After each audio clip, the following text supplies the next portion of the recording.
Good evening and welcome into the Tim Kylo broadcast booth here at W. Michael Ross 66 Stadium as we get set for a very special senior night here on CSN. On the right side of your screen in the yellow jerseys, purple shorts, purple socks, you have the CBC Cadets who come into this game with a record of 15-5-1. A little bit of a bumpy patch recently they'll look to put behind them.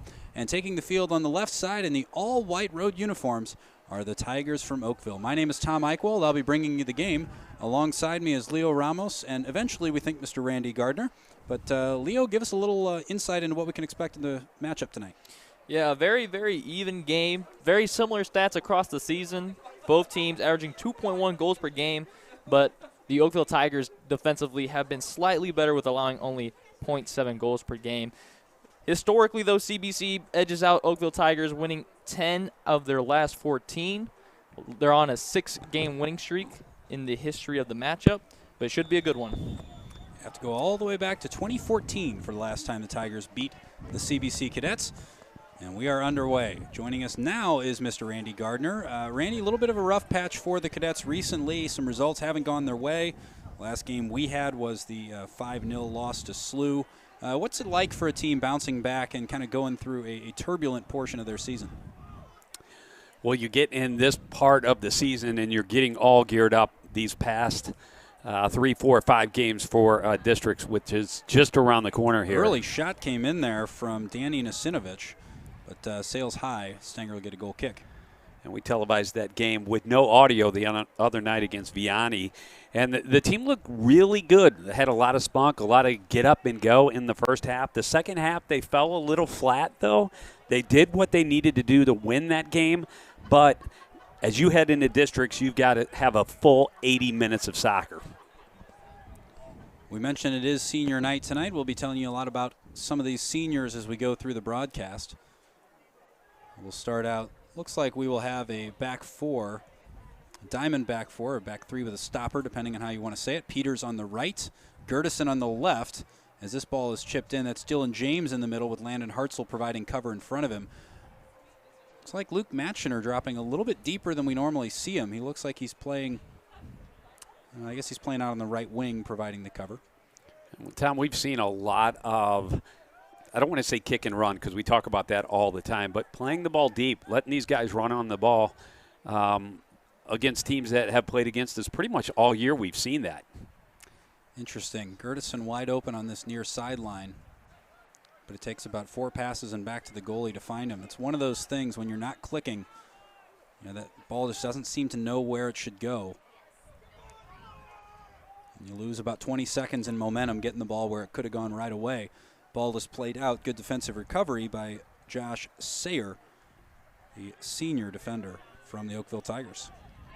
Short throw, borderline legal. Don't know that it went all the way back over his head. Those rules have really lightened up through the years. We know how you feel about it.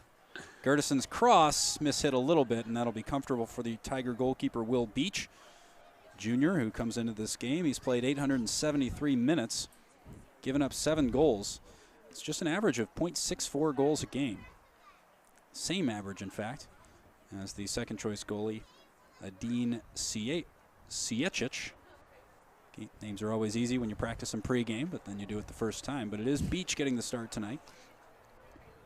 Yeah, this game is so crucial for both teams. Both of them in the last 6 games haven't been great. Oakville has been 2-4 in the last 6. CBC has been 3-3, so slightly better, but you want to create some momentum going into the playoffs. And Oakville does have 2 games remaining after this one. This is the last time the Cadets will lace them up in the regular season. The next time they take the field, it will be district competition. So vital for the Cadets. This is your last chance to get any momentum at all. Sayer under a little bit of pressure from Burkett and Bartoni. Now Hartzell getting in on the action. Good layoff. The tackle is missed as Nasinovich plays it forward. Recovering is Luke Matchner. Deepest I have seen him all season. Looks like he actually might be playing at the base of midfield.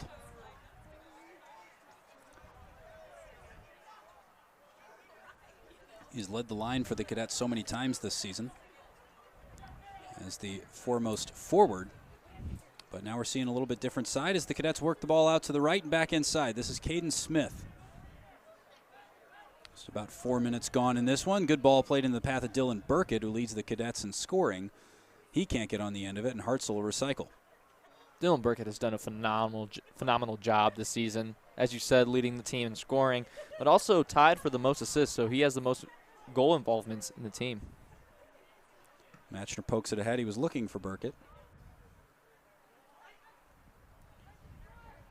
As the formation starts to take shape, it's looking like we have Luca Bartonius leading the line with Dylan Burkett as his strike partner. Kaden Smith playing in behind the strikers.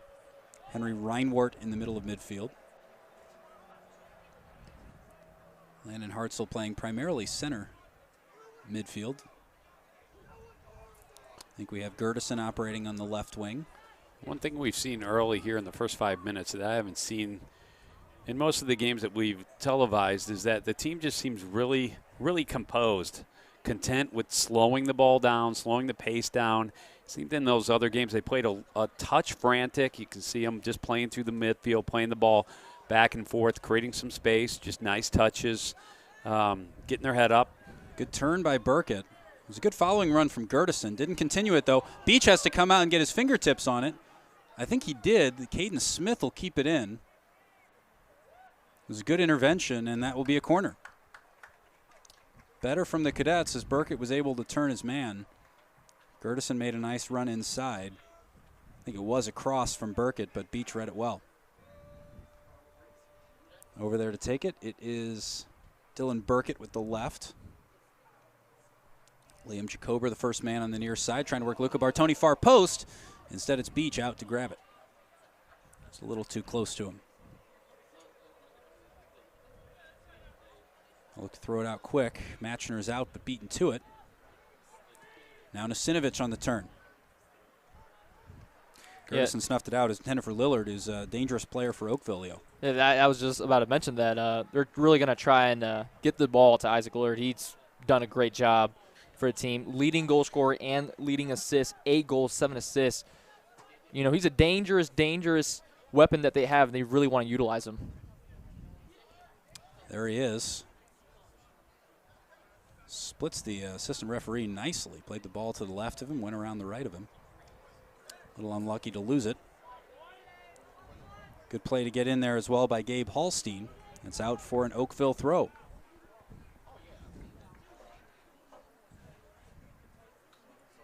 Taken quickly by Allen. It's a good throw into the middle. Bounced awkwardly, and Ian Meyer couldn't pull it in. Reinwart off to the races. Now Kaden Smith. He's got Burkett ahead of him, still over on that right side after the corner kick. Burkett making a nuisance of himself, causing a few problems for the right back over there. Trying to see that number. It was number 13, Josh Sayer. Sorry, that's the left back. He was over at right back, but now it looks like he's switched over, and Jacob Allen is now playing at right back. Tom, you talked about tonight being our last regular season game. I don't know if 5 days off before we jump back in on next Monday night, if that helps or hurts this team. As a player, I always think jump right back in. 5 days off is a long time, and then you're going to play Monday. If you win Monday, you play Tuesday. You win Tuesday, you play Thursday. And then you have another 6 or 7 days off until the 13th, and then the finals are on the 19th. It's just such a erratic schedule. Yes, it is. A lot depends on what happens in this game, though. You bounce back, get a good kind of comforting win.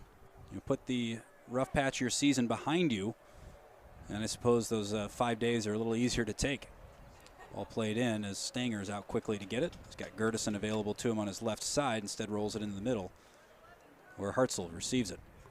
And to Mr. Gardner's point, you know, the Cadets are the first seed in the second district in Class 4 of the Misha standings, so they'll be going against Priory as it stands. So they'll be confident in that game. It's just whether moving forward will be an issue. And you do have 1-0 loss to Chaminade. Chaminade's an excellent team, so 1-0 loss to an excellent team is never that hard to take. Wins against Summit and Vianney, 2-1 and 2-0. But losses to SLU and Rockhurst in the process as well. Luca Bartoni runs onto it.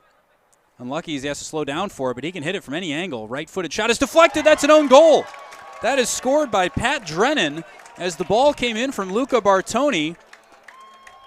And Drennan will not enjoy the light show. That is off of his right foot. Beach had no chance at it. Cadets lead 1-0. Such a costly mistake in the beginning of the game. You allow the Cadets to just settle in, play comfortable, play confident now, knowing that they have a 1-0 lead. And now for Oakville, you're chasing the rest of the game. Yeah, that is so unlucky for the Tigers. Kind of an awkward deflected ball in. Drennan kind of will feel he had to take a swing at it. And when you're facing your own goal, taking a swing at an awkwardly bouncing ball, Randy, anything can happen. Yeah, and we just got done talking about that confidence where you've got that 5 days. You get a big win, you play well, you feel good about yourself, you can have a couple of fun practices and then get back into it and get geared up for that game on Monday night. On the other side of the ball, you come out and you don't play so well. So now those 5 days are mental days for you to get your game back in order. First foul of the game called against Oakville. It's restarted quickly by Alex Peters as the Cadets looking to move quickly. Liam Jacober looks like he's been giving a free-ranging midfield role. He's been all over the field. Was that deflected out? It was, as Gertison sees it out off of Allen. You know, the one thing... Oh, that's Sayer over here again. He's switching sides every couple minutes. That you got to look at. Once you get to districts, I mean, you can't overlook anybody. Everybody you know. I know back when I played in the 80s, when we saw CBC on the schedule, that was the biggest game of the year. So no matter who you are and what your record is, you're out to play well against CBC. Interesting. Burkett taking the corner. Left-footed player. Normally you'd see a right-footed player in this situation. But it's lofted to the back post. Out swinger, headed back down by Luca Bartoni. Reinwart couldn't get his foot on it. And now Oakville will look to break. Only one man ahead of them, though, is Lillard. And that'll go out for a CBC throw. Oakville pinned back very deep right now if they don't get out. You go down 1-0, so easy to get pinned back in your defensive half, and you absolutely have to maintain that vertical depth. Otherwise, you get just wave after wave. Burkett pokes it ahead looking for Jacober. Now Kaden Smith tasked with switching fields. Bartoni dropping back. That is Luca Bartoni. Dominic not in the starting lineup. Reinwart back in the middle. Kaden Smith, little give and go. Right-footed pass in from Burkett. Jacober almost got to it, but it's seen to by Will Beach. And one thing that you may have noticed as a viewer just watching the game, when CBC is getting forward, they're passing the ball and they're trying to make a run in behind. Knight's trying to create like a nice give and go. I do like the creativity. You know, I think the goal came from a situation where they got the ball out wide, worked it in. I'd like to see him use a little bit more attacking width, but, you know, Randy, I think you'd agree that we're seeing a little bit more creative running than we maybe have, and certainly than we did against SLU. It's almost like they're trusting themselves to know that that guy's going to make that run without seeing the guy make the run. And that comes from playing a whole season together where you know when you receive the ball, your left winger's making that run, you put your head down and just drive it to the corner. Reinwart to Jacober. Now to Gertison. As well to stay on the sideline. I'm kind of keeping an eye on Burkett up top, kind of coming back and forth across the field, making those runs. Trying to get it on his left to shoot. Instead, he's ushered out. The Cadets will reset. Hartzell thinks about switching it, instead works it back to Dylan Burkett. Good work by Hartzell and James. And the one thing you don't want to do on a night like tonight is get somebody hurt. Yep. It does look like we're seeing the Cadets at a back three. You know, I said diamond back four. Burkett with the left. Scores! Dylan Burkett didn't even watch it go in. He knew it. Burkett scores, 27:03 remaining. What a great job to receive that ball with his his back and side to the goal and just draw the goalkeeper to his right as he pushed the ball and then crossed his hips up and played it back to our right side of the goal, the keeper's left side of the goal. Very well done. And Leo, a couple of early goals, exactly what you need at this point in the season. Absolutely, yep. We're getting towards the end. The pressure is on. Like we've mentioned before, it relaxes the team. They play a lot more confident. As you said, they've gotten a lot of creative opportunities as well. And this was a result of those creative runs. And Burkett has been instrumental in both. And I know it's early. It's 14 minutes into the game, but the guys look like they're having fun. It's a different feel to this game. Ryan Ward beats one. Still dribbling. Can't get inside, though, as they slide a double team on him. He's working against Andrew Rudd and Nate Ottemeyer.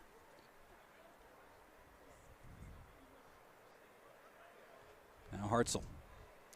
Tigers just nothing working for him. But as I was saying when that goal happened, really are seeing as Bartoni hits it, and that sails wide, everything stops as soon as he strikes the ball, that's for sure. But it does look like we're seeing a back three. I initially thought maybe Diamond back four, but Landon Hartzell, I think, is more of a defensive midfielder than a stopper. I know to some extent that's semantics, with Matchner at right back, Peters in the middle now, and then Dylan James over here on the left. Gertison left wing with, looks like Kaden Smith, Landon Hartzell in the middle. I think Henry Reinwart might technically be your right winger at this point. What an exciting player Luca Bartonius is up top. He'll strike the ball no matter where if it's caught up in his feet. It doesn't matter where it's at. He gets so much power on that ball. Cross comes in. It was hit by Holstein. One thing I do notice is that Kaden Smith and Dylan Burkett have switched roles. So Smith is now operating as a striker with Burkett dropping in a little bit deeper. And he's found the ball in some good areas. Already got a goal out of that position. Allen plays it across. Shot came in from the far side. I think that was Sayer. And it's gathered by Sean Stenger. 25 minutes to go. My name is Tom Eichwald. I've got Randy Gardner and Leo Ramos alongside. We have Charlie Bryan working the camera up top. And it is a lovely fall evening here at A. Spinelli 86 Field. Glad to bring you senior night on CSN. I want to thank the seniors on CBC's roster. Sean Stenger, Liam Jacober, Jake Sinak, Alex Peters, Landon Hartzell, Luke Matchner, Luca Bartoni, Dylan Burkett, Dylan James, Kaden Smith, Eric Gertison, Henry Reinwart, and assistants Connor Canavan and Andrew Barbie. I don't think I left anybody out. If I did, I'll hear about it at school tomorrow, as tends to happen. And we will have that senior night celebration on CSN at a later date. We're going to edit it up, make it look nice, and it's hard to do that right before a game when we're televising and then incorporate it into the broadcast. So we'll have that on CSN in the not so far off future. And just want to let everybody know that when we come back on the air for soccer on Monday night, it will be through the Misha website. So we will give you everything you need to know. You can go to our CSN page, which we can redirect you to there, but it will be pay-per-view from here on out. Holstein working down the right wing. He gets goal line, fires a nice cross in. Awkward for Reinwart. It's being chased down by Andrew Rudd now. And Reinwart recovers, does just enough to win a goal kick. Well done by Henry Reinwart.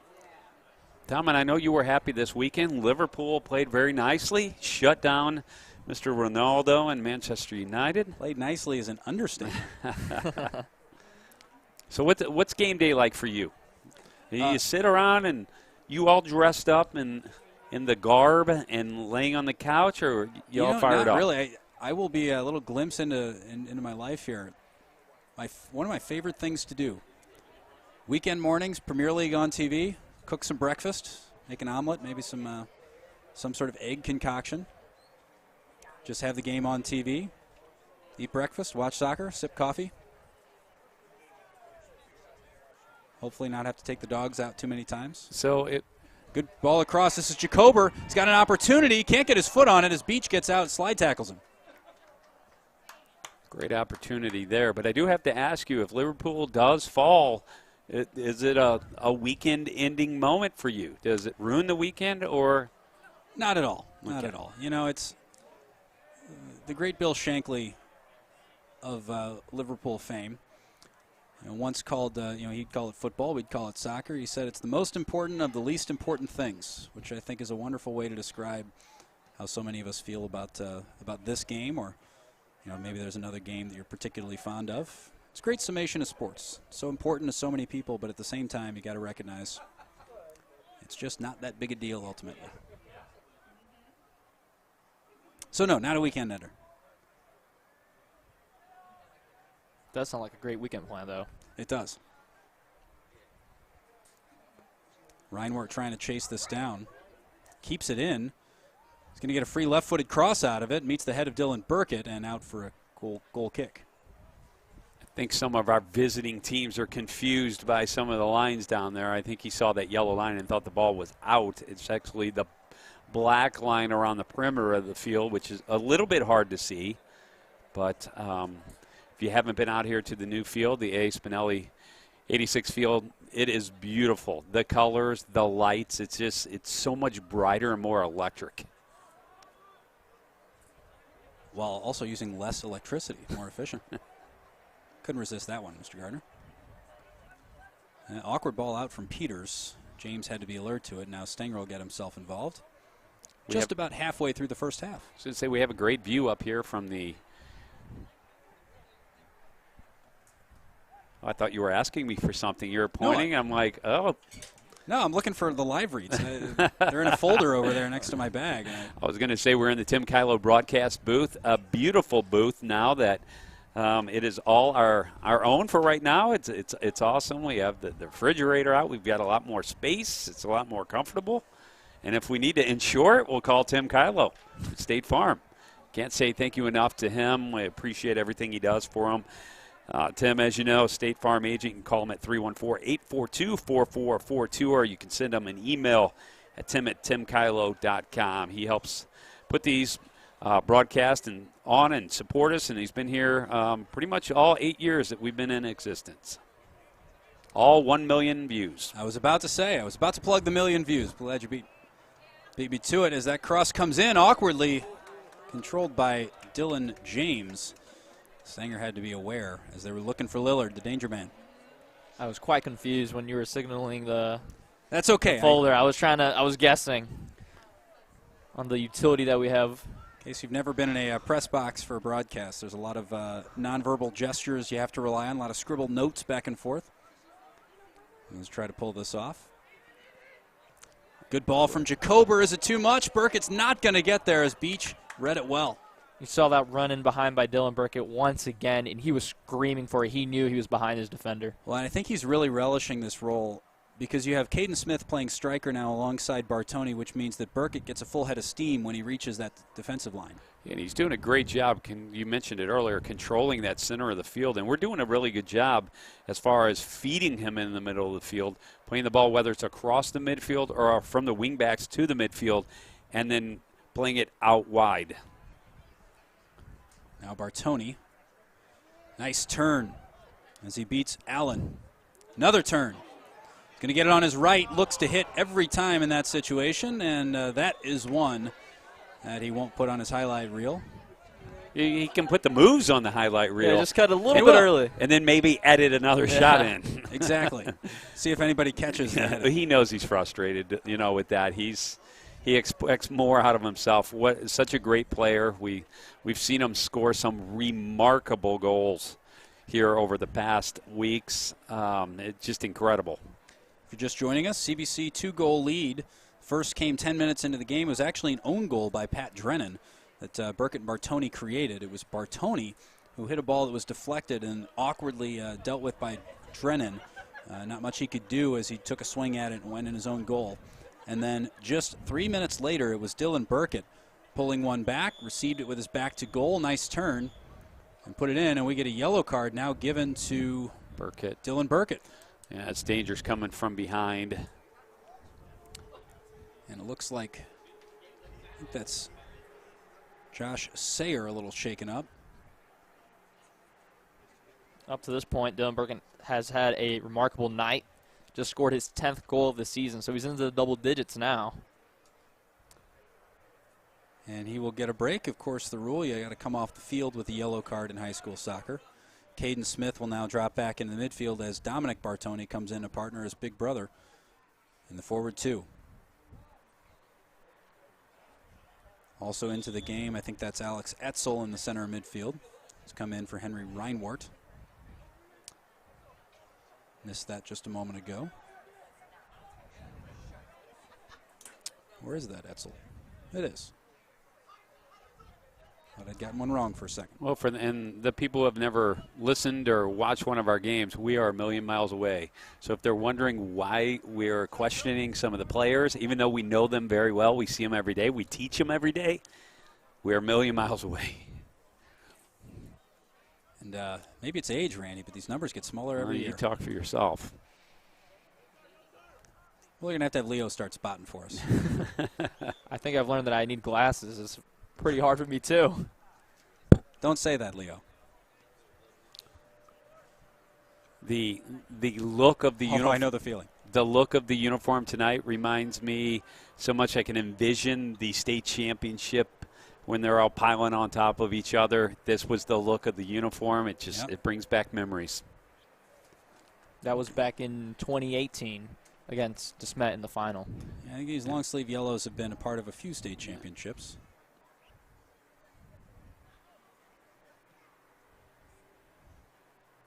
Always one of the preferred looks of Coach Mickler. Nice turn, right-footed shot from Dominic Bartoni. It's blocked. And Oakville yet to mount too much offensive pressure as they've really struggled to get out. And CBC's done a nice job of pressing them and pinning them in their defensive half. You know, that's one thing that I always wondered, that CBC tends to hold on to some jerseys that, I don't know, some may consider outdated or maybe a little bit historical, because they have quite a few jerseys, and these aren't the new Under Armour ones. No, they are not. But one of the things that that I've always loved about Coach Mickler's program is that the players generally understand the history. You know, they know that these jerseys have been worn in state championship games. You know, so they might be a little baggier than is the style now. I'm sure Mr. Gardner wore some jerseys that looked a little bit like this. It's really funny because we've been looking through old pictures over the last week or so. I want to say thanks to everybody who sent their condolences on my father passing away last Friday. The funeral was yesterday, so I want to say thanks for everybody who sent some kind words and everything my way. I really appreciate it. And we were looking through some old photos, and we found a lot of high school and college pictures of me playing, and with, just like you said, those big old baggy jerseys, Mike, and the really one size, extra large, and the really short shorts, extra smalls. And my boys, they were all over me. I'm sure. And But that's not even mentioning the hairstyles. You probably the mullets and oh yeah. Oh, Leo, you haven't seen any of those. I knew it. But oh yeah, I had a world-class mullet. You know what I have seen of you? You jumping off a plane, which was pretty remarkable. You went skydiving. It was quite an interesting episode on the news. Not anymore. I'm married Man with of kids. mystery. I did it twice. That one wouldn't go over as Never well do now, it again. It was something. It was exciting. It was something. It was one of those life-changing adventures. Jump out from 14,000 feet. They just open the door and you stand on the ledge and phew, off you go. Actually, off I didn't go. I stood there until they kicked me in the knees and I just fell out. You love the themes that emerge in soccer broadcasts. Opportunity here. That one might come up in the car ride home. You saw the look that they gave each other. Oh, yeah. Come on, man. Well, you saw Luca turn toward Dominic, and you saw Dominic right away turn away from Luca. That tells you everything you need to know. I was out earlier today setting up the equipment and running the wires and everything, and Mike Bartoni was out on the field, rolling the field, and it looks beautiful tonight. There's no, You know, sometimes after it rains and guys play on the field, you've got football and stuff, you get the pellets in certain places, you have little clumps. It looks wonderful tonight. And the Cadets are enjoying it so far with a 2-0 lead. Those are the Cadets on the right side of your screen wearing those yellow long-sleeve jerseys, purple shorts and socks. Oakville wearing the all-white uniforms going left to right. Tom Eichwald, Randy Gardner, Leo Ramos bringing you CBC versus Oakville on senior night. As the Cadets again leading 2-0. Good start to this game. Oakville getting their first possession in the attacking half really since the start of this one, as the Cadets have been fairly dominant and fairly comfortable, you have to say. For all our football fans, we will be on the air on Friday night. First round of the playoffs against Vianney here at home. Once again, that game will be on Misha TV. As we mentioned, all the playoff games for both soccer and football will be on there. We'll make it as easy as we can to find that pay-per-view site through Misha. We're looking forward to a nice, deep run out of both squads here. I think we kicked our headphone jack out. That's not good. Testing. 1, 2, 3. There we go. That's because Tom has to have that thing tied on his belt, right? That's the key. Well, it doesn't help when you step on the extender. Free kick opportunity for the Cadets. This is a good one. It's going to be a right-footed delivery from Alex Peters as he can loft this into a very dangerous area. Beach is there. Had to come down with it, and he does as Luca Bartonius was through behind him. That gave me some nostalgia from that one time he scored that incredible free kick against DeSmet earlier in the year. Yes, he did. It was back in the CBC tournament. Did you ever ask him if that was a shot? I did. And, you know, he didn't say it was a shot. He was honest. He said, I was just looking to put it in far post. And he said, I just got lucky. And so, yeah, honest guy. That's rare. When it goes out of bounds, you say it was a cross. When it goes in, I'm sure you were honest in all those cases, Mr. Gardner. I'll just be quiet on that. 10 minutes, 58 seconds to go. What a beautiful night. I know Charles Bryan's up top on top of the press box shooting camera. It's a little warmer in here than upstairs, but still not a terrible, chilly night. Perfect night to be playing soccer. Yeah, Yes, 55 degrees, I think, as it stands right now here at A. Spinelli 86 Field. It's a nice fall evening. A lot of warm weather this season. We haven't had those frigid nights here at W. Michael Ross 66 Stadium that we've had before. This is Dominic Bartoni tracking back. He's operating on the left side of the striking tandem now as Luca's gone over to the right. They switched just a couple minutes ago. Alex Peters still at center back. Luke Matchner at right back. Dylan James at left back. Hartzell at the base of the midfield, playing defensive midfield. And then in front of him, you have Alex Etzel and Liam Jacober, with Kaden Smith operating as an attacking midfielder. And then Dominic and Luca, as we mentioned. Mr. Gardner, talk to us a little bit about playing in very warm weather compared to a little bit chilly. What effects does it have on your body? As far as myself, I hated the chilly weather. I would rather play in 100-degree temperature than the chilly weather. Really, Tommy, give me a crazy look there. I'm surprised. My body, even from That's when I was Stanger gathers it. a youngster, I was not very flexible, and it's still one of my big problems now, not flexible. And when the weather would get cold like this, my body would just I just had a lot of knee problems and ankle problems, and the cold weather just kind of set even more of that off. Luca Bartoni sets up Dominic, but the younger Bartoni commits a foul, brings down Michael Soul. But Leo, free kick. You've got to remember back when I played, now the kids play soccer in the fall. Soccer was a winter sport in the 80s and 70s when I grew up. Still is in much of the world. Yeah, so the season was like. Ball in. Stanger comes out, doesn't grab it. Kind of caught between punching and catching. This is an opportunity now for Gallagher, who gets around the right. Stanger involved again, cleared by Kaden Smith. The Tigers can't keep it in as it's out off of Parker Medina, and it will be a CBC throw. That was a dangerous ball in there. Yes, kind of it started was. bouncing around. And A couple of them. But going back to my point, we played in the dead of winter when there was snow on the ground, and it was the ground. We didn't have this nice turf.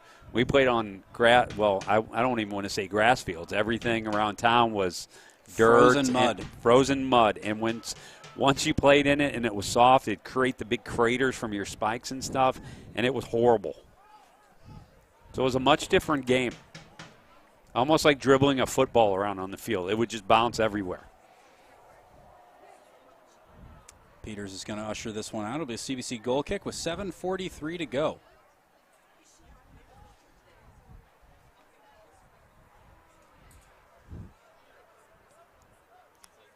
I don't think goalies would agree with I do think goalies would agree with your assessment. Those cold games back there. Well, you're standing and standing and standing, Yeah. and then you've got to activate yourself into a play or a position so quickly.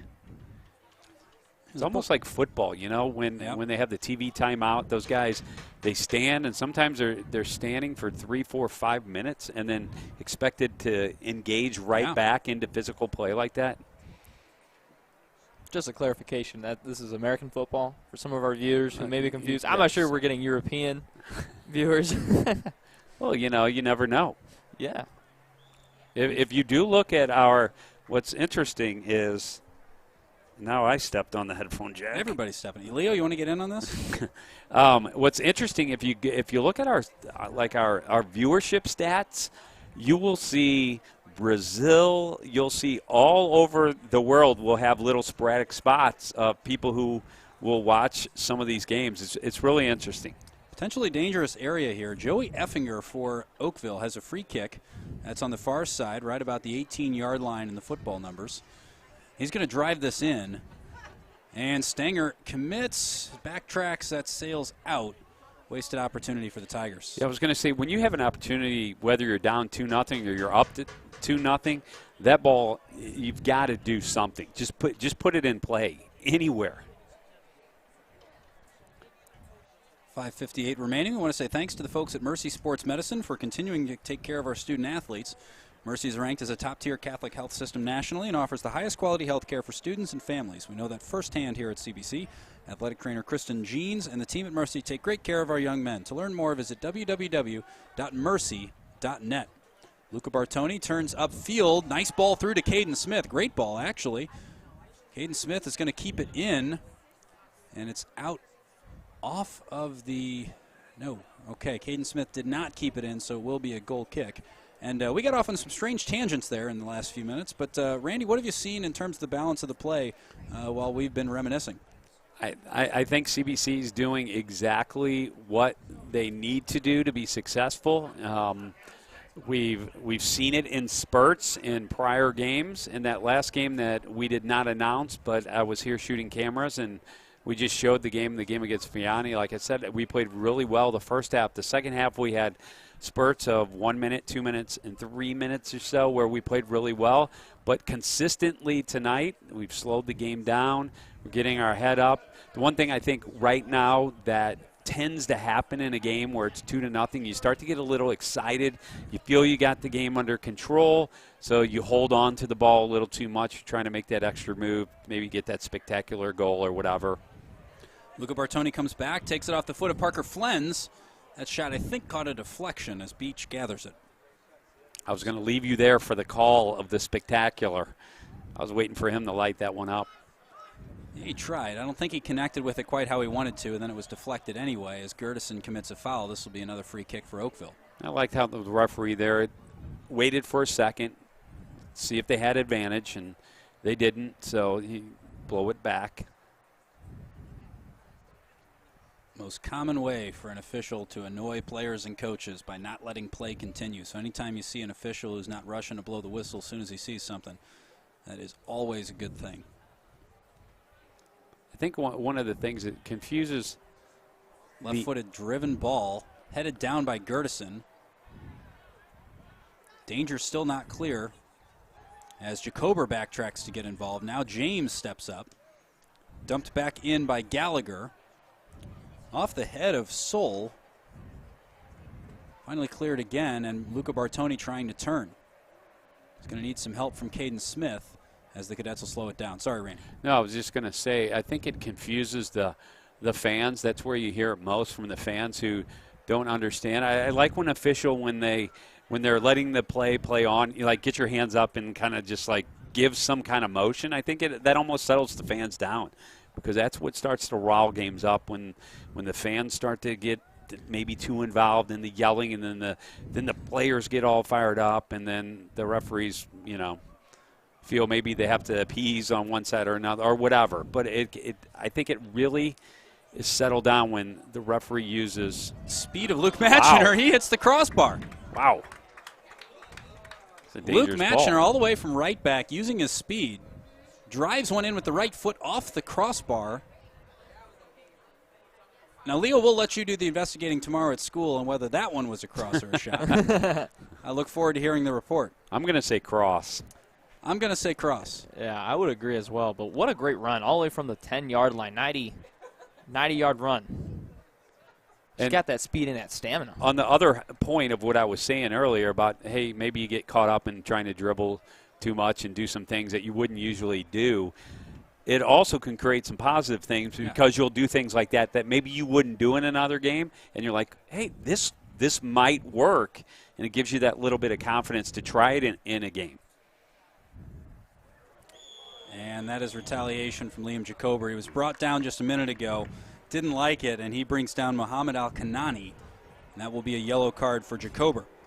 Ever since this game has kind of been revived for Oakville, this game has gotten really physical. Even with the balls in earlier, we saw a lot of pushing and shoving, a lot of shoulder to shoulder. A lot of tempers rising. 1 minute, 23 seconds remaining before halftime. And I think that's one thing Coach will talk about at halftime is, hey, look, you're up 2-0. The last game of the year, nobody get hurt. Just keep your cool, go out there and finish this one out. Play smart, play tactical, and put the baggy uniforms away and move on.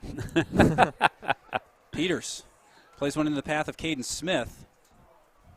Now Bartoni gives chase as Beach comes out. Gets it back into his area, picks it up. Sam Villa came on for Liam Jacober as the clock ticks down below 45 seconds now. If a player gets a red card in this game, does that affect the playoffs? Like, are they not able to play in the next game? That's a great question. This is something we try to find out at halftime. I'm not sure if that carries over. Well, then there's, I believe, a difference between the soft red, which would be 2 yellows, and a straight red. Straight red more likely to come with a suspension. But generally, if you are sent off, you do miss the next game. And since this and the next game are both Misha contests, I would assume that would render you ineligible for the next game. And also, depending on what you get a red card for, your coach might bench you anyway. As Burkett unable to turn in time, that is it for the first half. The Cadets will go to halftime 2-0 with firm control over the Tigers of Oakville. We'll step aside. More soccer coming at you in about 10 minutes. You're watching the Cadet Student Network.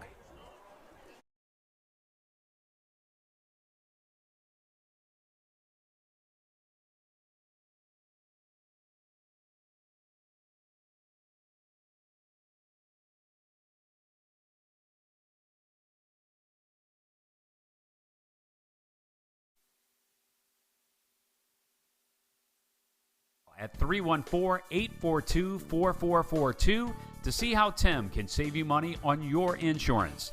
Learn more online at timkylo.com.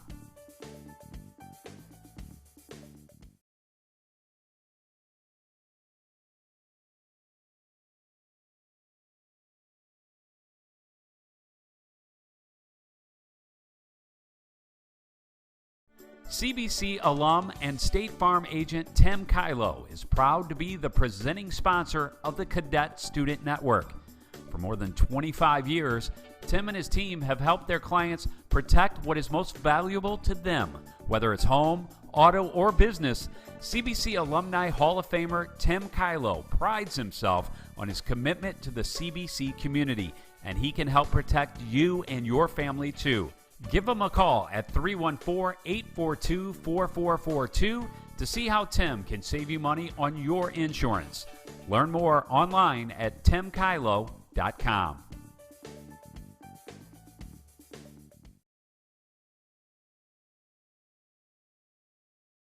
By Mercy Sports Medicine, providing sports medical services to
We are back in the Tim Kylo broadcast booth. CBC with a 2-0 lead over the Oakville Tigers after 40 minutes of play. Those are the Cadets ready to go in the yellow jerseys, purple shorts, purple socks.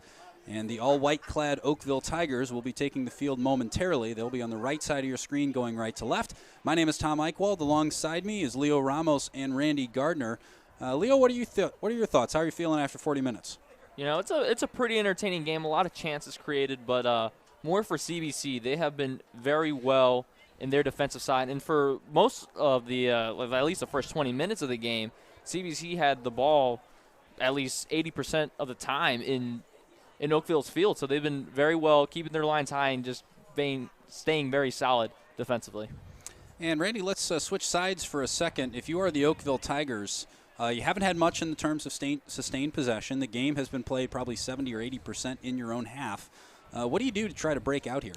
Well, for one, as a coach, I'd tell my team, look, you guys are not out of this at all. You've created some opportunities. You've had the ball down in CBC's end.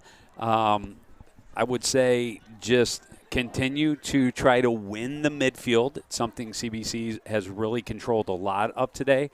I would maybe stack a couple of more guys into the midfield to try to force the ball out and around. If any indication right now as they walk out on the field, looks like they might stack the middle of that midfield a touch, but that's where this game and any soccer game, I truly believe, is won and lost. If you can control the midfield and force the play out and around, you control the game. 40 minutes on the clock. The players are in position, and we are set to go. It is senior night here at CBC, so I want to say thank you to our seniors, Sean Stenger, Liam Jacober, Jake Sinek, Alex Peters, Landon Hartzell, Luke Matchner, Luca Bartoni, Dylan Burkett, Dylan James, Kaden Smith, Eric Gertison, Henry Reinwart, as well as managers Connor Canavan and Andrew Barbie. That was right off the top of your head. Very nicely done, Tom. I was nervous, checking myself the whole time. It is 2-0, thanks to an own goal from Pat Drennan of Oakville with 30:49 remaining in the first half. And then just about 3 minutes later, Dylan Burkett put one in for the Cadets to make it 2-0. And as we start the second half, only other talking point, yellow cards so far for Dylan Burkett and Liam Jacober. So we'll keep an eye on those situations. A few different numbers out there for the Cadets. A little bit different setup as well. Looking like over here on the near side, that is 23. So Matt Garoni is playing on the right side of defense. Alex Peters and Luca Bartoni in the middle of what is now a back four. And playing left back, number 22, Evan Hill. Matt Garoni did accuse me of mistaking them for one another during the SLU game. Garoni 23, Evan Hill 22. But we'll try to get them right tonight. I'll get my report card when I see Matt in the hallway tomorrow. Also on for CBC, number 19 in the midfield, Carlo Anik. And alongside him, 21, Brady Dinn. 18, Liam Meyer. I think that's 16, Sam Villa. Dominic Bartoni up top. And Ryan Rook, 25, the freshman, getting some action here. Seems as though the Cadets are not really letting the foot off the gas pedal. Garoni's cross, not dealt with convincingly by Oakville. Cleared as far as Alex Peters. Still applying some of that pressure that they did in the first half. Luca Bartoni backtracks. Yeah, Luca just as solid with the ball as a defender back there and calm with that ball as he is when he's up top. He's if you're a youngster watching this game, he's one of those guys who his ball skills are just impeccable. If the ball gets caught up in his feet, he's able to untangle it quickly and get that shot off. So definitely a kid who has worked on his skill development throughout his years of maturing in the game.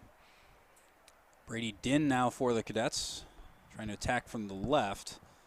He's going to get called for a foul, and this will be a free kick coming out. Taking it for the Tigers, number 15, Amir Bustabegovic.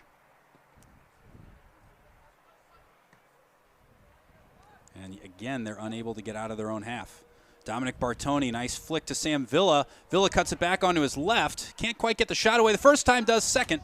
And it's right at Will Beach. Tommy, as a keeper, that's a hard ball to kind of decide what you're going to do, if you're going to go to the left or the right. And he kind of held his ground to wait to see what happened. Yep. It all starts with good positioning. You know, generally when a player is coming across and he's beaten his defender, that defender kind of has the near post covered, so you're thinking he's going to go for his far post. So in that situation, probably figuring that Villa was going to go left foot to the left post. But that's why you set. You make sure your feet are under you so you can react, and Will Beach did a nice job there. And no keeper's ever been disappointed to have a ball hit right at him. So what was your general stance on where you were watching when someone was getting ready to take a shot? Were you watching their hips? Were you watching their feet? Were you watching the ball? Were you watching their eyes? And I'll tell you what I teach my son, who is a goalkeeper. Well, it's really just kind of the feel of it. You don't really have time to key in on too much all the time. Usually you're watching kind of the overall body shape. You can see when those, the hips kind of govern where the body goes. You can move your shoulders anywhere. You can toss a foot out, but you really can't move where your hips aren't pointing. So that's probably the most definite point. But, if a player is moving to his left, it's going to be a lot harder to hit the ball back across your motion than it is to hit with the motion. So you figure more often than not, a player is going to go with the motion of his body. Except that goal earlier where Paquette scored a back across his body. So, it's one of those things when you get to a certain level, to that high school level, and you're able to watch film and see film, and especially in the college ranks where you are watching a game and you're analyzing the player you're playing against and players around you.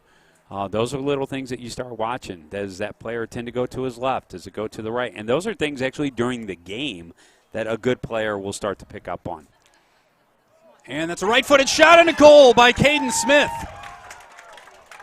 Assisted by Sam Villa, who got around on the right side, played it in the middle, and a lovely right-footed finish. I imagine you got a nice look at that one in the camera as it was right down the barrel. And, Leo, what a great start to the half with some new faces out there.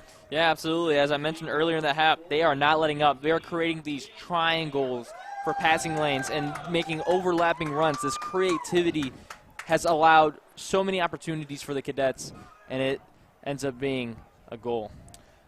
So Sam Villa, nice job around the right, played it back in. And Kaden Smith, you don't have to always bury it, just does a nice job tucking it away. Keeps his composure, looks up, sees a path through. Uses that inside of the foot. So many times you see guys try to hammer it as hard as they can. But pass into the goal is all you need. Well done by Kaden Smith. And Sam Villa. It's a heck of an assist.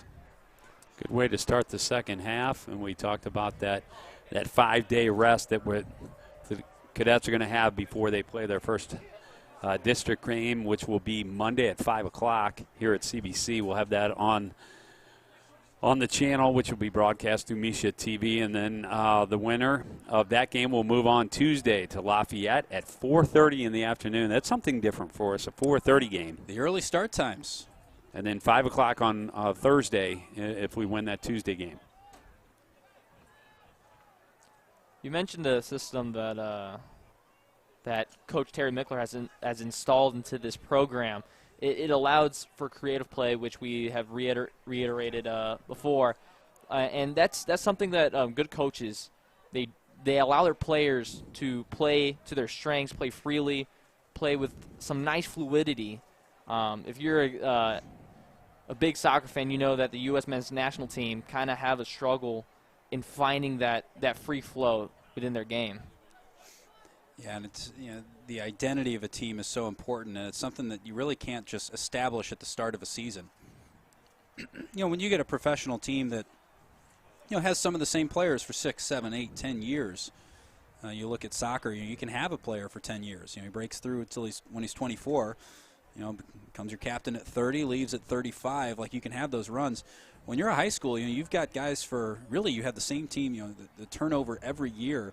So instilling that as a sort of program identity and finding the balance between saying this is what CBC soccer is and also recognizing this is the group I have in front of me. You know, that is one of those challenges, and the ability to find that right balance of not trying to force a system that doesn't fit is one of the reasons Coach Mickler has been so successful as he has. And just adapting throughout the game as the game goes on. That's what I say the mark of a good coach is to see what's happening during the game and make that adjustment, especially at halftime. And if you need to make it during the game while it's going on, take that extra player, pull them back, put them up, whatever you need to do. That's the difference between a state champion and not a state champion. Looks like we're going to see a substitution at goalkeeper for CBC.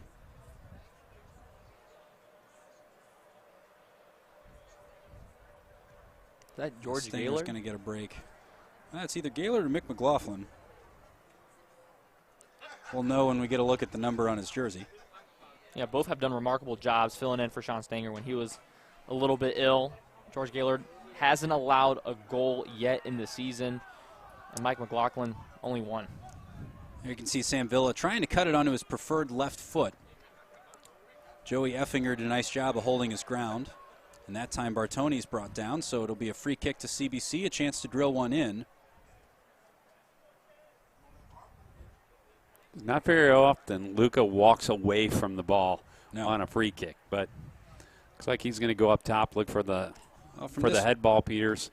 Either driving in or plays it around the corner to Garoni. Garoni, right-footed cross, is headed clear by Sayer. Dominic Bartoni couldn't quite get his foot there. You know he wanted that one. Opportunity here. This is a dangerous moment. This is Zach Palmer. He had help in the middle. Might have waited just a little bit too long because he had a man free, but Palmer's going to go it himself. Left-footed shot. It's going to be saved by Stanger, who can't hold on, and that is out for a corner kick. The player who was through was Joey Effinger, and had Palmer seen him just a little bit sooner, this could be 2-1. He would have been one-on-one with Stanger. Yeah, just a quick heads up. I'm not sure if he was calling for the ball or not, but just a quick glance and a quick through ball, and they had something. Corner's going to be taken fairly quickly. It's off ahead at the top of the box. It's being chased down by Emir Mustabegovic, but that is out, and here we have the substitution at goalkeeper. So Sean Stanger's night comes to an end. It's been solid every time he's been called upon this evening. Yep. And on to this game is Mick McLaughlin, number 27, junior goalkeeper. As Leo said, only allowed one goal on the season, as he and George Gaylord got some minutes over the last week or so. Stanger's going to be greeted by his teammates. Plenty of high fives for what's been a solid, comfortable performance for him.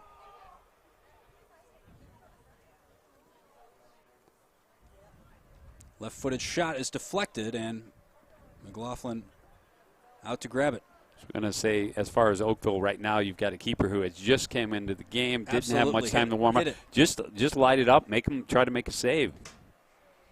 Here comes CBC, though. There's Dominic Bartoni around the left. Nice ball in. Only guy there, though, was Effinger. Bartoni, good instinct, got himself into a great position. A good step up from Carlo Anik as well. That was Liam Meyer getting involved. Oakville clears as far as Will Hannock. Well, looking away from the roster too soon before you read the last name. That's never a good practice. Oakville trying to create something as they're now down 3-0.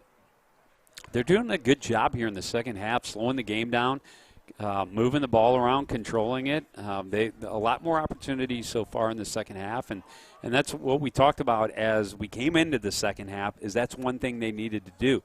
Control that ball a little more, control the midfield. I think they're doing a really nice job of that right now. And part of it is that CBC's dropped an extra guy into defense as a way to kind of check that counterattack. You're going to have players keep going forward, but you don't want to give away everything. That's going to be a right-footed shot. McLaughlin scrambles across. And it's going to end up being a nice pass. It was Palmer who hit the pass. And now backtracking forward is Mohamed El-Kanani as Villa gives chase.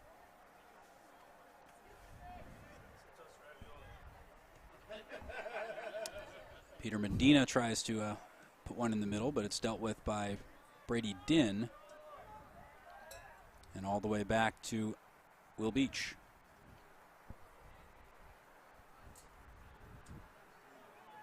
Again, Ryan Rook and Dominic Bartoni are your strikers. Back four, left to right, of Evan Hill, Luca Bartoni, Alex Peters, and Matt Garoni. Midfield trio in front of them of Carlo Anik, Liam Meyer, and Sam Villa. With Brady Din playing on the left wing. Actually, I suppose we'll say it's a diamond four in the midfield. Probably a better description of it. I want to say hi to all of the students who have been visiting over the past week and the past couple of weeks and month here at CBC.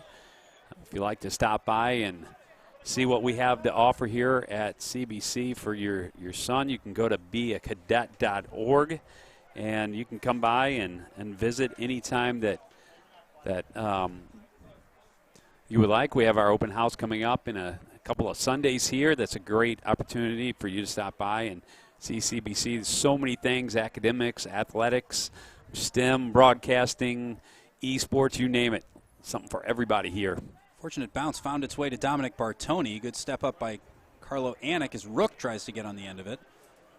Oakville unable to clear, and the Cadets come right back in with Evan Hill. Finds Rook. Pass is deflected. Din can't control. Anik gets in and blocks it. And then Carlo Anik hits the deck. We have a player down from Oakville. And we'll get a stoppage to make sure he is okay. Couldn't tell if there was a late foul or not. That's Seth Gallagher picking himself up off the deck. I will tell you what I missed tonight was my Chick-fil-A sandwich. I did? You know what? We are proud to have Chick-fil-A as the official hey, chicken how about sandwich that, of Leo, the you're Cadet learning. Student Network. Yeah, we're all taking turns now. Those delicious Chick-fil-A sandwiches are available in CBC's concession stands. So grab a sandwich next time you join us for a game, and be sure to visit our favorite Chick-fil-A location on Manchester Road, just east of Ballast. Chick-fil-A is CSN's favorite pregame meal, and it should be your pregame meal as well. Thank you, Chick-fil-A. And it is the official chicken sandwich of CSN. That's what the CS stands for in CSN, chicken sandwich. What does the N mean? Network. There we go, chicken sandwich Not tonight. That's why I feel I'm not myself tonight. I didn't have my chicken sandwich. Like I said, the themes that emerge in the booth of a soccer broadcast. That was Randy Gardner and Leo Ramos telling you about Chick-fil-A. I'm Tom Eichwald. Try to tell you about the game here. 25-37 remaining in a second half. The Cadets have again been dominant on. A few glimpses from Oakville as they've gotten in some pretty good situations, maybe once or twice. But in general, CBC has this game under control as Luca Bartoni now drifts up from the back. Not his job right now, but you're not going to deny him that. Right-footed shot goes wide, and he'll go back to center back. He was looking to tee that ball back up onto his right foot. I was surprised he didn't let go with his left foot. He's got a strong left foot too, but nothing like his right foot. And the one thing, he's got such a short stride on that hit. As a keeper, that's something that surprises, I think, a lot of these guys, whether he's hitting from 25 or 30 yards. These keepers that we've seen in these prior games are just almost just standing there still in their stance. It's on top of them so quickly. Well, and especially, talk about backlift on a shot, lifting that leg to hit it. Some guys have a longer wind-up, like a pitcher's wind-up. Lucas is really, really quick, so you don't have a whole lot of time to realize that shot is coming, especially if the player's out there. You might be checking your marking assignments just to make sure. You glance over to make sure your kind of right wing is covered, and then next thing you know, it's in the net. But revealing moment there is Bartoni. You're up 3-0. Bartoni was dropped back to center back for a reason, to provide security. He dribbles all the way up and takes a shot. And as he runs back right in front of the CBC bench, I was wondering if we'd maybe see somebody say something to him about staying at center back. Nope, they trust his judgment.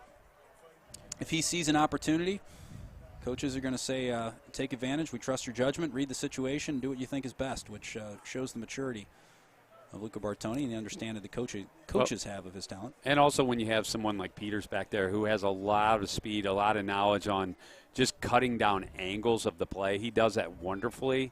And it gives you a little more freedom to roam. I'm not sure you're doing that in a 0-0 game or a 1-0 game as much, but like you said, he has so much knowledge of the game. He knows how to, if you lose it, to turn and sprint back. Just the little things that make a player great. Must have been the expert tutelage of his grandfather. That is CBC's very own Mike Bartoni. Mike Bartoni, a CBC grad. 3 sons who are CBC grads. 2 grandsons on the field right now. As Carlo Anik plays it forward, Ryan Rook, really nice looking freshman forward. Decent size, good speed, good awareness. And we have, I think, an offsides call as Bartoni was coming back from onside. But Rook is one of those players who can just make a nuisance of himself. Uses his speed very well, gets himself into good positions. Look forward to a bright future from him. It'll be a free kick after the offside. Oakville will play it long. That's Nate Ottemeyer with the kick. It meets Matt Garoni, who tries to send it back the other way. Garoni, nice turn.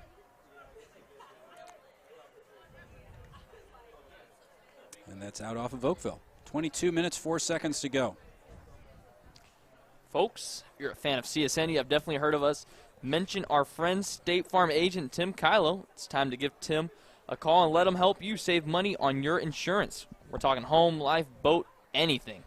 If it can be insured, Tim is your guy. Tim has helped several members of the CBC community save hundreds or even thousands of dollars per year by switching to State Farm. Tim's our guy, and he can be your guy too. Give him a call at 314-842-4442 or send him an email at tim@timkylo, KILO.com. That's going to be a foul against Oakville as Sam Villa got barged in the back by Will Hannock. Of course, we're in the Tim Kylo broadcast booth. That we are. High above the 45-yard line. Still learning how to plug in these nice advertisements, trying to make it smooth. That's why I gave them to you. Growth opportunity, Leo. You're doing a great job. Thank you so much. For those unaware, Leo, a CBC. You a junior this year? Senior. You're a senior now. I know. Time flies by. I feel like last time I saw you, I overshot. I thought you were a senior already. All in my head. But Leo's been a great member of the CSN crew. And KCBC. One of the lead anchors on KCBC as well, so we're glad to have him in the booth. So what's your plans next year? Next year, well, I plan to go into a school with a great journalism program. This is something that I love to do, and I would love to pursue as a career. So, Luca Bartoni is going to go in the book. Had the arm extended a little bit high, and that is going to be a free kick to Oakville. Yeah, and that's a good foul in midfield. It's a professional foul. I think anybody who follows the game knows that it was an intentional foul, but it was done with no harm, but it slowed the game down. I am really surprised that they didn't let that play advantage and then call it back after and give it the yellow card, because they did have somewhat of a breakaway. But do understand you do want to keep the game under control with 20 minutes left. Third yellow card for the Cadets in this game, first of the second half. The free kick kind of meets a wall of bodies in both white and gold. Yeah, when you hear a game that has 3 yellow cards, first thing you think of immediately, it was very physical and rough, and I don't think any of the cards were anything of the severe nature. There were cards that were deserved, a foul from behind, professional obstruction foul here, and I don't remember what the third one was. A little bit of a retaliation. Oh, yes. That one may be a touch more deserving, but it's all part of the game. Yeah, and it hasn't really escalated beyond those incidents, which is what you want to avoid. Opportunity here. Michael Soul takes it away for Oakville. Unable to connect with anybody, though. Another opportunity here for Medina. Good pass inside. Zach Palmer trying to turn it on to his right. He's well met by a couple of CBC players. Now Liam Meyer off to the races. He's got Rook on the far side. Give and go. Actually, Rook lofts one from the path of Dominic Bartoni. Good ball. And Oakville had no choice but to play it out. Good job getting back to it was Nate Ottemeyer, but a nice ball by Ryan Rook, the freshman, for Dominic Bartoni. Yeah, nice touch on that ball. Understanding where he was at, almost like when you play golf, like you just mentioned, you try to chip that ball so it has a little bit of backspin or it just doesn't take off on you, especially on a night like this where Dominic Bartoni takes it with the right. Good punch from Will Beach. Evan Hill coming up, can't get on the end of it. And now it's a 3-on-2 at the other end. Ball's played over to the near side. That's for Palmer. A little far ahead of him, but he's able to keep it in. Right-footed cross as he's closed down well by Alex Peters. Peters off and running, takes a little nibble, and that's going to be the first Oakville yellow card as that is given to Zach Palmer. Yeah, that long through ball into the attacking Oakville player kind of killed the counterattack. Really slowed down and allowed the CBC defense to catch up and mark the men inside the box, so a crossing opportunity wasn't available. Yeah, correct call on the yellow card. As the player is away, you reach out and trip him intentionally. That is the correct call. So that is 3-1 in the yellow card category. Not one you want to be keeping track of, but as Randy said just a moment ago, probably the correct count. 17 minutes, 2 seconds remaining in this game. You are watching the Cadet Student Network. CBC leads 3-0 thanks to a Oakville own goal, then goals from Dylan Burkett in the first half and Kaden Smith in the second half. That is how we got here on senior night. Another thank you to the CBC seniors, Sean Stenger, Liam Jacober, Jake Sinak, Alex Peters, Landon Hartzell, Luke Matchner, Luca Bartoni, Dylan Burkett, Dylan James, Kaden Smith, Eric Gertison, Henry Reinwart, and assistants Andrew Barbie and Connor Canavan. Yeah, and to all their families who were here before the game, thank you for sharing your sons with us all 4 years here at CBC. And we will have that ceremony posted over the next few days here so everybody can tune back into CSN and see that as a separate event. Brady Dinn backtracks. He's got Garoni to his right. He's going to find him. Clock at 16 minutes to go.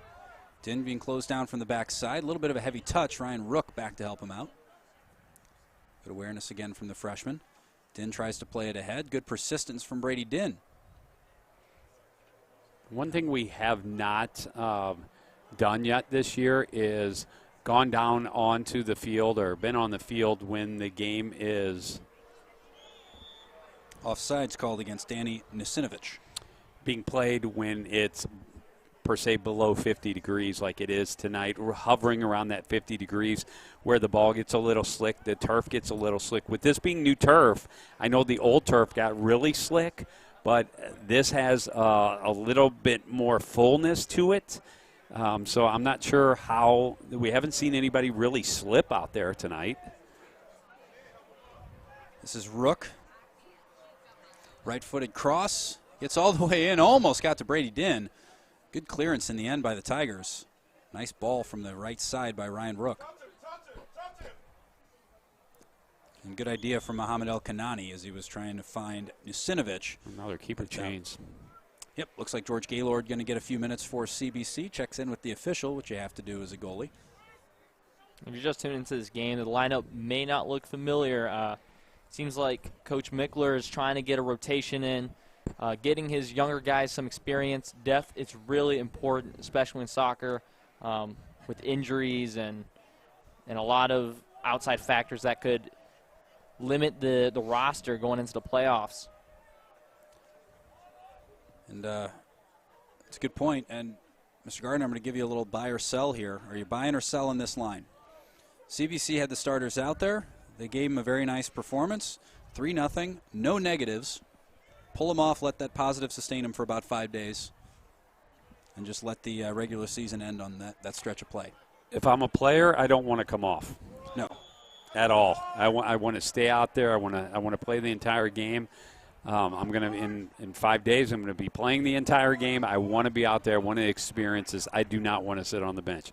From a coaching perspective, I tell them, hey, look, you guys had a great game. Let's give some of the younger guys an opportunity, like Leo said, to get some of that game time, because if you're called upon, you want to be able to have a little bit of experience in one of these games.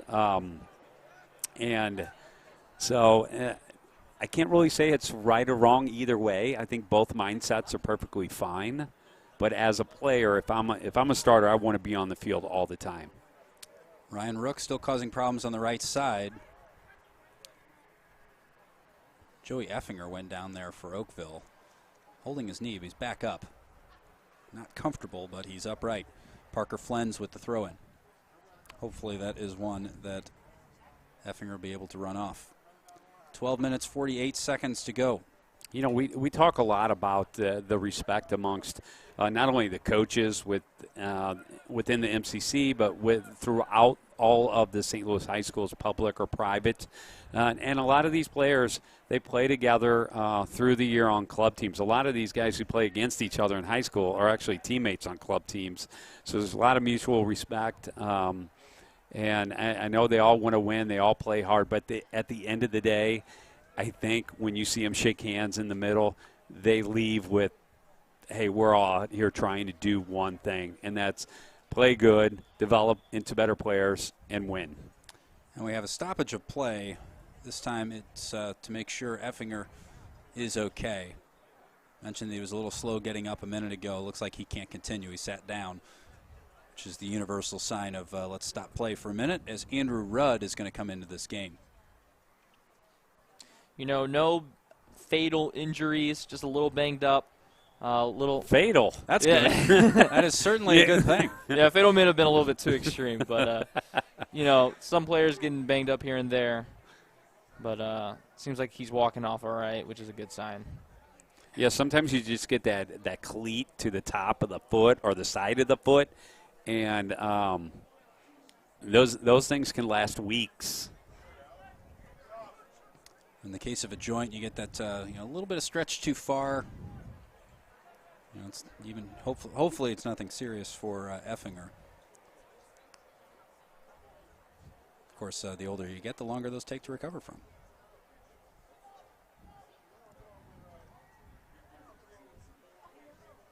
.11:23 to go. The Cadets now attacking down the left side. That's Evan Hill getting into the action. Now Din centers it. Dominic Bartoni tries to pick it out of the air. Would have been pretty, but unable to make contact. Now Etzel right into the Tiger back line. Garoni in a foot brace with Alkanani. And back to help out is Nasinovich. Nasinovich being chased down by Sam Villa, who does just enough. Also had some help from, that was Carlo Anik who stepped up. Yeah, and great hustle there by multiple CBC players coming back. And, you know, whether you're going to get the ball or not, just an offensive player hearing those footsteps coming just puts that shadow of a doubt in the back of your mind, and maybe makes you take that one quicker step or play the ball a little wide on a pass. This is Garoni. Got some help from Villa. Villa now running back with Alkanani. Step over, cuts inside. Good job by Etzel to close him. The Cadets go back the other way. Trying to work it around the corner. Dominic Bartoni. Sorry, Leo. Yeah, and I think he's just realizing that the team's not really creating enough opportunities, and like a player feels like he has to do it all by himself. Let me just, try to make something and try to provide a boost for the team, but you can't really dribble through everybody, and it's hard to find a balance of the two. And especially now late in the game when CBC is content to drop 4, 5, 6, 7 guys behind the ball, and both teams have tired legs right now. So as the ball moves up the field and you got one guy with the ball, everybody has to either come up as a midfielder or a defender and move up the field, or your guy up top has to make that run diagonally across the field to open some space up. And now, 70 minutes in the game, you've got tired legs and you're down 3-0. It's, do I make that run or not? Pass from Anik goes all the way to Beach. who I am sorry to report looks like he's gone through his pair of goalie pants here. That left knee, I think, might have torn. Nothing worse than that. There's a lot of things worse than that, actually, but always annoying as a goalie. You get a new pair of game pants, Randy. Never had to do that. I never played goal. I loved playing goalie in practice, but that was the extent of it. I fear playing goalie. I always had a fear of 70-mile-per-hour ball just going straight to my face. I don't know. I wish I could say it never happens. And we get a substitution coming in here as Gertison comes in. CBCs are proud to have BSN Sports as the official apparel provider of Cadet Athletics. BSN and Under Armour keep our players and coaches looking good on the field. They can make you look good, too. Keep your eye out for our CBC online team stores or shop anytime at bsnsports.com. I wonder if they've got any Randy Gardner-inspired throwback jerseys and shorts. Extra large shirts, extra small pants. You should pitch that idea. We survived that era once, Leo. Don't bring it back? Yeah, we'll let it have its place in history. Dominic Bartoni tries to cut onto his left. Henry Reinward into the game. He tries to take a right-footed shot. That sails wide. It's almost like seeing the old NBA uniforms. There's an era for everything. There is. And except as the Chicago White Sox found out that one year, shorts in Major League Baseball. They tried it. I don't remember that. Really? They tried it, yeah, 1 year. Was it, I want to say early 90s maybe. Like more of a coaching type? Somebody will fact-check that. You know, yeah, the coaches' shorts, or were they like these kind of shorts? Baseball pants, but they stopped a couple inches above the knee. Kind of like a field goal kicker when they cut their pants off like that? Shorter. Like they tried to go shorts. And so somebody can fact-check me on this. I'm sounding crazy So now, what was the reason not? Sounds like a great idea. Sliding would be awful. Well, you know what? In soccer, you slide too. I think on high grass. Socks. I don't know. I think universal ridicule has a certain power to it. I can get that's a legitimate excuse. Yeah. Dominic Bartoni tripped up on the outside of the box by Andrew Rudd. Everybody coming over to the ball right now. Oh, you're looking it up for us. 1976, I believe. There you go, the White Sox in shorts. It's amazing what the internet can give you. Looks like a Sunday night co-ed softball league. It does. Doesn't it? It does. I'm not making it up. Well, and the jersey's not even baseball regulation, it doesn't look like. This is a good opportunity, though. Back to the game for Dominic Bartoni to light one up. Oh, does his best Josh Kasich impression, and that one is way down on the Mobap's campus. And see who the unlucky soul that has to chase that one is. I was going to say. Oh, there he goes. He's wearing a bright pink vest. We start the timer. What was the time last time? Like 38 seconds when it went down? It was pretty quick. Yeah. We've had some very quick high-level ball boys in keeping with the excellence that is the CBC tradition. He's lucky that one's not all the way in the woods, I hope. Bartoni passes it inside, can't find Sam Villa. And there's another slide tackle. No call, as Gertison will recycle for CBC. Tries to get it back on his left side. It is the preferred side. Get some help from Etzels. The clock hits 5 minutes. Now Reinwart. Gertison closed down from behind, maintains possession. You probably couldn't hear that on TV, but you could hear everybody on the bench yell at the same time, on your back.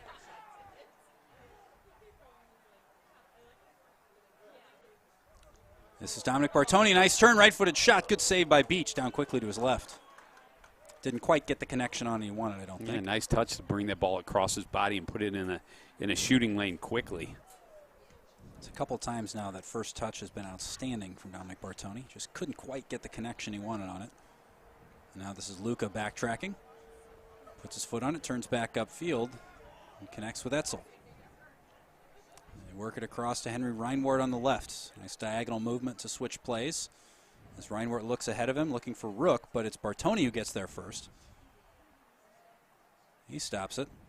Tries to center it for Villa, who gets a left-footed shot on it. Good save by Beach. Yeah, some creative opportunities for the Cadets here all throughout the game, but here late in the second half, they're doing a good job driving that ball down to the corner line and playing the ball back into the middle, keeping it away from the keeper. Something that many coaches teach around the St. Louis area. So look forward to a great first-round district game on Monday at 5 o'clock, and hopefully we move on to the second round, which will be Tuesday at 4:30. Villa works it to Bartoni. He finishes. It's Garoni to Villa to Bartoni. Villa gets his second assist of the game, and that's 4.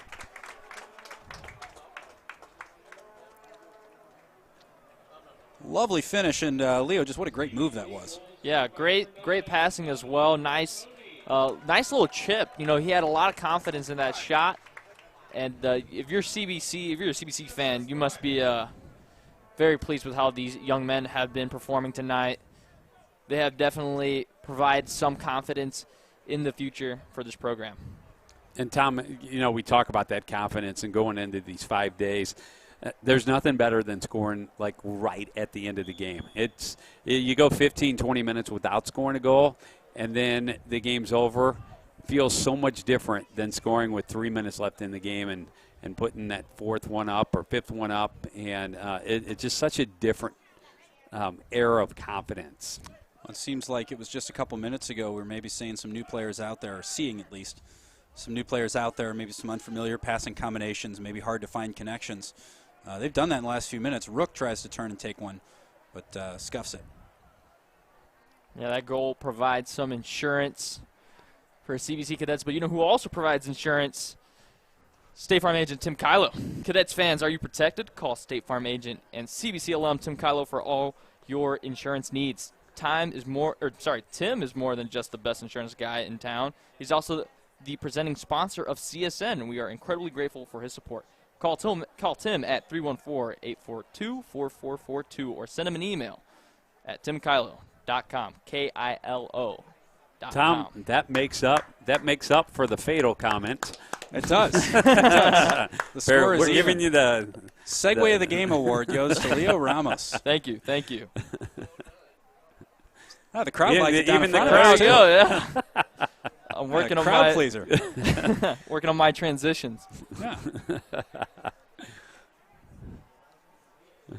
As Reinwart tries to go forward, 1:48 remaining in this game. Ball flicked on. Garoni has to do well to get back. Good speed from him. I was going to say late in the game and legs tired, and Parker Flens was closing in on it. Gaylord all the way across. Tom, did It you worked. I was going to say, were you a keeper that was comfortable with playing the ball with your feet like that, or were you Absolutely the guy not. who picked it up and Absolutely threw not. it or kicked it? Kick it as far as I can. Get it away from me. You know, but the game has evolved to have a keeper that can play well with his feet, You have try to to. play out You of have the to. back. You know, that's kind of what teams are basing their possession play, being able to pass it back to the keeper and him confidently playing out of the back. Well, and if you figure the keeper's probably going to play it out in the midfield more often than not, because he's probably going to put a foot to it. Bartoni brings it down. That's just wide. Good look.